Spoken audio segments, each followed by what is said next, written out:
Hi, this is Brian Whitaker with BKW Horsemanship LLC, home of Wits End Ranch in New Germany, Minnesota. Working with Truman here. A little different dynamic with Truman. We got another young horse being worked with in the round pen, and it was good for both these horses. Start off by just kind of giving a demo about how important it is for me for these horses to be good at the gate. I'm showing most people want to open the gate that have trouble with their horses being pushy, and they want to just try and get through the gate. That works well maybe for you until you don't get the gate in time. Not fun to be body slammed by a horse up against a gate or anywhere. So I take my time with this stuff, because if it's bad here at home in the round pen, it'll be exponentially worse in the trailer going somewhere else. You can see he's real good about it. Or then when you get a saddle on and now you've got these, especially a young horse that doesn't quite understand the stirrups and the fenders, and all the pommel and the cantle sticks out a little bit. So getting a horse to go through the middle of the gate without being in a hurry is important to me. If it's a 15-foot gate or like a 6-foot gate like this, it's all the same to me. And he just sort of short stepped that corner, so I said, no, that gate sticks out a little bit more sometimes, so don't short step that. Go out a little further if I need you to. Meaning, I was trying to explain here that you can have control of your horse's feet at the end of a 10-foot, 12-foot, 14-foot, 30-foot lead rope. You don't need to be, in fact, preferably you won't be holding up so close to the horse. But a lot of people think if they can get close to the horse's head, they can get control. Doesn't work for me at all. That's where they can sling you around and push on you, and you're just no. I'm not strong enough to even a yearling. I mean, they outweigh you, they outstrength you by a lot. So I just said, hey, pay attention. Don't worry about that horse. He was a little distracted, which is good. This is something to work through. You can see, look at how laterally he's like a magnet going towards that horse. So I'm going to set him up to make it difficult for him to be near that horse. Not impossible, just difficult. See, he's like, well, let me get near that horse. So I just say, well, why don't you work a little harder when you get to that horse? And then when you get in this direction away from it, I'll just be nice and quiet and easy on you. He says, no. Let me get near that horse. If I sling my head and throw it up, maybe I can get away. Not so much. Just working towards that hindquarters, getting the hindquarters to roll over. See that? There. This is he works pretty hard at this, backing away.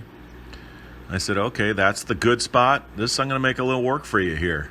It's like, oh, I can't move my feet. I got to get near that horse. It'll save me. I said, no. So you see here, I'm not really doing much. On this end, I'm making the horse work a little bit. Making it difficult, not impossible. Here he wanted to get quiet away from the horse, and I said, okay, for a little bit, you can smell those cinches being dried. And then all of a sudden there's a breakthrough here, and if I would have gotten in the fight mode with that horse, I would have missed all this. I would have missed him going, oh, you're a pretty good place to be right here. That horse doesn't seem to be helping me out at all. Watch how soft this horse gets. Look at that, how little it takes to get him to move forward. Here, I'm just petting him. Look at how he's bending and keeping slack in the lead rope. So I'm not having to pull on him to get this bend. If you notice back from the first couple of videos, he really wanted to pull me to the outside, which is real typical if you lunge a horse. They always want to bend their nose to the outside to protect themselves. That doesn't work well when you're trying to go in a circle when they're bending to the outside. Look at how nice he steps the hindquarter through on a loose, I call it loose rein, loose lead rope. It'll be all the same. I'm just riding him from the ground is what I'm doing. Look how nice now he brings his hindquarter through, and he just checks in with me. There, now that was really good. You see that. Now he's looking to see what he got afraid of.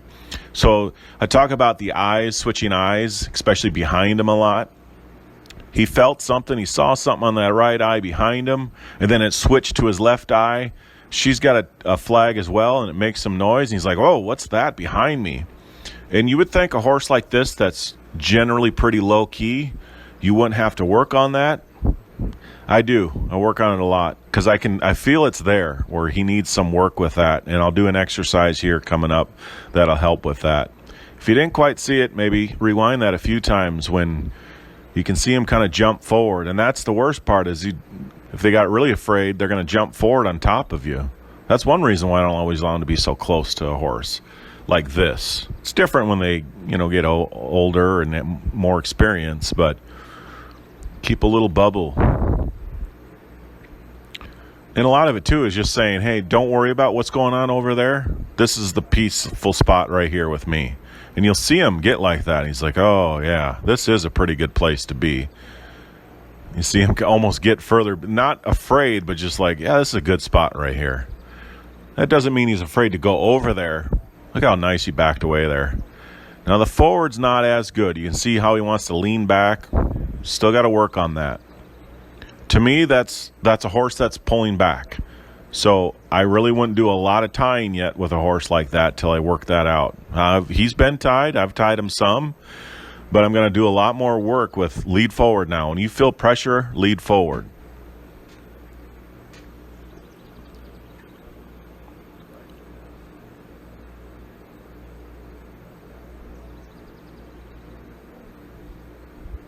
It's amazing how bad these bugs are as dry as the year's been here. Usually the flies aren't as bad if it's been buggy, but you can see it from the lake behind me, and that's a mirror. There is no breeze. It's been quite an interesting year. This spring it was windier than I can remember in a long time, and now when we need the breeze with the heat and the bugs, it's been pretty calm.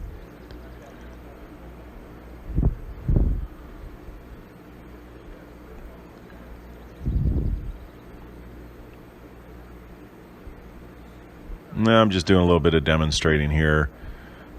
Just trying to show that you don't want your horse to be able to ever stop your feet, especially going into a trailer. And you see this horse, if I stop my feet, he stops his. So most people have a death grip on their lead rope. I mean, they hold it real tight. And maybe from all the roping I've done, I've learned not to have such a tight grip. That doesn't mean it's going to fall out, but I'll let that rope slide a little bit so a horse won't stop my feet. So then I can get a little time to work their hindquarters. So at no time do I want a horse to be able to stop my feet. That's very important to me. Like there even, I just slid a little bit. And I'll just keep saying, horse, come on. That's what I mean about he's a little bit of a puller still. I'm demonstrating what she did the other day leading to the trailer when the horse stopped her feet. It was able to stop her feet, and she'd kind of turn around and look at the horse. See, this horse is like, whoa, I better stop and get back. And a lot of this is just, it's body position. It's how you, body language. Look and lick there going, okay, I did all right. He was a good trooper through this all. He was like, I don't really always know what you're doing, but I'm going to try to figure you out. And you can see how little, every time I kept doing some exercise here, he became concerned about that other horse.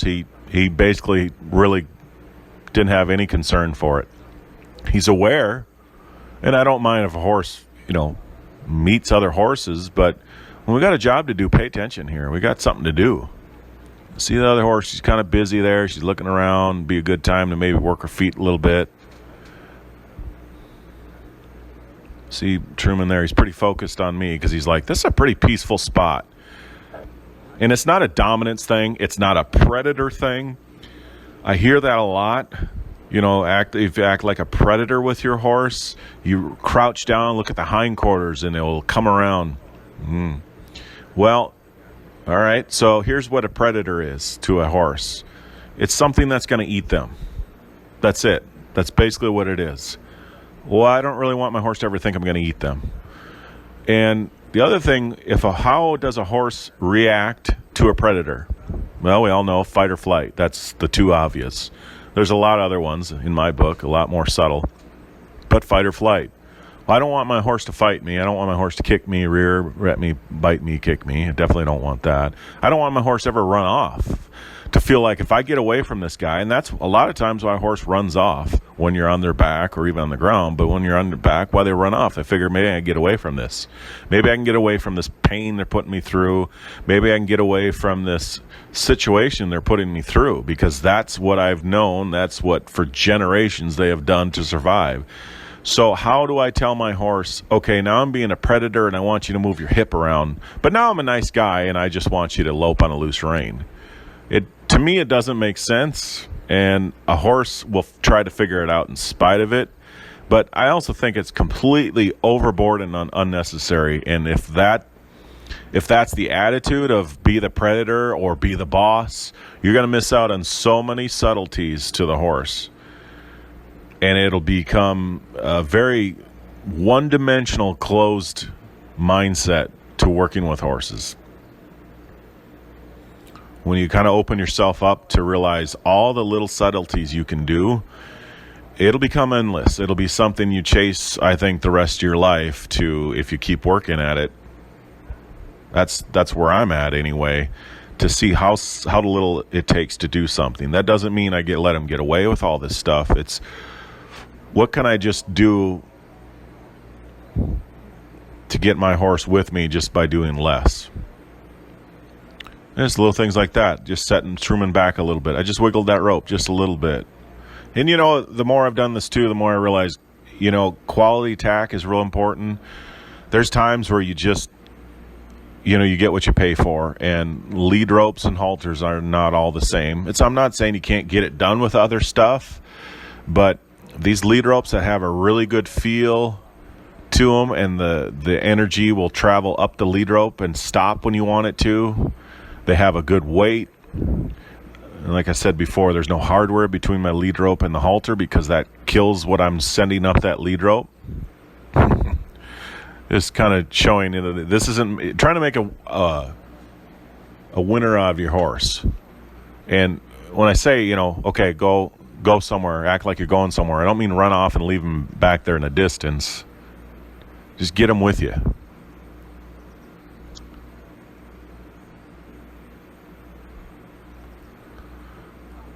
I don't know if you can see that lead rope, but see when I put slack in it, there's some weight to it. When I wiggle it a little bit, that energy transfers up that halter, and when I stop, it stops. Some lead ropes you have to work way too hard to get them to move, and I'm not saying you can't get it to work, but it just feels so much better too. See him just look at Truman, kind of look away. He's like, what's going on? I'm just trying to get his attention back. And it's nice to use these horses kind of as a demo, because you go from sort of talking and doing other things to like here to say, okay, move your feet. Don't forget about that. And so they just learn to stand there and wait for you in a good way. There's a lot of people that I've seen that just don't get their horse to stand good. Just wait. They're always having to do something. So when you get on, you're always doing, you're always fixing, you're always picking. In my book, you're drilling and picking instead of just being there. Just exists sometimes, and starts here in the ground. See how he's just waiting? In the meantime, he's just casually swatting flies, and he's like, life is pretty good. I don't want to make this a difficult thing. I think a lot of time the mindset with the human is, okay, this is where I work you now, this whatever time allotment, and you always have to be doing something. And so a lot of times the horses just start dreading, oh boy, here comes that human again. I'm always having to drill sergeant, always having to do something. And there's times for sure you have to go through that a little bit, but there should be more times that it's just a peaceful place for them to be. You see how focused now he gets on what I'm doing here. Just going back to putting the blanket on. I'm kind of showing now how I want to be with her horse, to fold it up. This horse has had a saddle blanket on too. And I'm just saying, okay, use this like a brush. See how distracted that horse got there? As soon as she kind of turned loose, that's why it's important. Truman just hung in there. I just said, okay, you wait for me. Now here, I'll work on this. I mentioned before about that trouble he had there when he was standing facing me and there was a flag behind him, and how he kind of went, whoa, where did that come from? So this exercise, what I'm going to do here, is going to help. Now, I'm putting a different halter on Truman here because the lead rope's extra long. Because it's what I'm about to do here, this exercise is a lot safer, have a longer lead rope. And there's some other things I would do before I do this to make sure he's good. But I'm going to get him where he follows the feel around and then has to switch eyes. So for now, his whole life is wherever basically the human is, that's where the pressure side might come from. So, for example, if I'm on the left side, I usually pull him towards me, right? If you're on the right side, you pull him towards me. Well, now that's not always going to be the case. I'm going to be on you, and you're going to feel this pressure from different places, and you're going to have to figure it out. So now you'll see, I'm going to bring it over his hindquarters. So that's something else to feel. Now watch him, how he comes into that pressure. See that? He's like, you're pulling on me, but I don't get this. So I just say, oh, no, I'm just gently pushing his head. Follow that feel, horse. And now you're going to see me on the left eye. And there he's trying, so I'm just waiting. I'm not pulling. Left eye, then the right eye as he crosses over. Some horses will completely flip out when that happens. A lot of people think it's the pressure on the hindquarters. Sure, it's some of it, but it's also switching eyes. So he came up to me, he's like, look, I found you again. And I said, that's good, but don't crowd me. You're swatting flies, your head's big, don't knock me over. He's like, well, that was weird. I saw you over here, and I saw you pulling on me, but the pressure was the other way. I had to step away from you.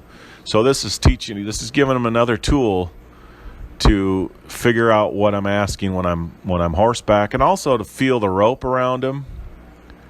See that? Just pushing his head gently. I'm not going to do that often. I'm just saying that's the direction. Let me help you. Now I'm just waiting. I'm stepping back. I'm not pulling. I don't have to pull anymore because he's sorting that through. It's so important that you just let the horse sort it out. They'll remember that you allow them to think through something instead of just pull harder, kick harder, and get over it. Because that's when they get anxious. That's when they flip over. That's when they take off because they feel pressured. They feel boxed in.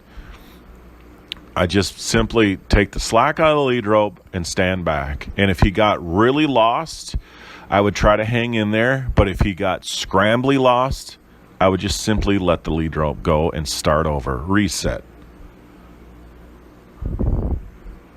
There's sometimes a mentality of, oh, if you've let them get by with that, you got to show them who's boss. And no, it means you're just allowing them to just take the pressure off. Say, okay, you got a little lost. We'll just reset. Now, if you wouldn't work through it, sure, you're developing bad habit. For whatever reason, my camera here decided to look at the grass growing here, so this is cut a little bit short because of that. But you see a lot going, at least I see a lot going on here in a little bit. Having this horse here was really good. My dog's playing around the round pen. Those horses get used to that. Chickens, ducks. I'm going to do it again here.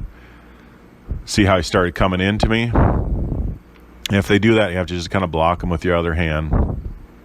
It's the first time I've done this exercise with him, but I figured this is about how he would be. I didn't think the lead rope behind him would be a problem, but I've done things with the rope to prepare him for this too. It's not just, okay, see if you can find your way out of this. Good luck, horse. No, because it's my responsibility to set him up to succeed.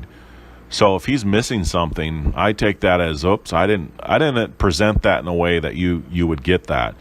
So there's some things I wouldn't do yet with him, and but there's a lot I will. I want him to pass the other things before I do certain things. That's why I don't just throw the saddle on and say, okay, even if he's had it on, I just all right, I'm going to check you out some other things here first. And now here I'm like, okay, I'm sure, even if you've had the saddle on, what about this going over your back? He says, no problem. Okay, what about this tightening up and then you moving? Have you ever had to move with the saddle on and move your hindquarters?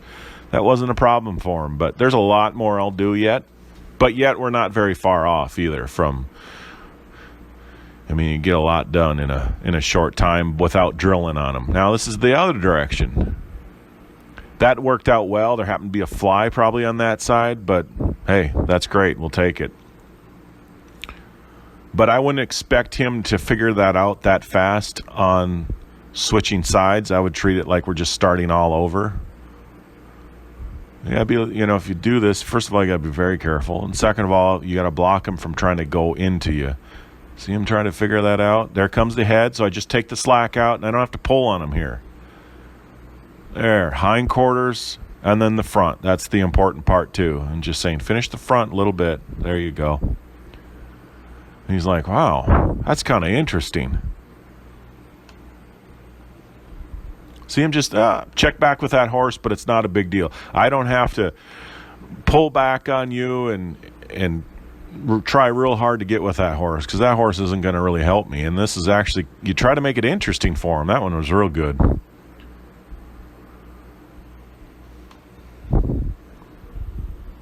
You can see that rope's longer. I'm not sure exactly. The longer the better. You could have a 20-foot rope, but it's probably 14, 16 feet, something like that.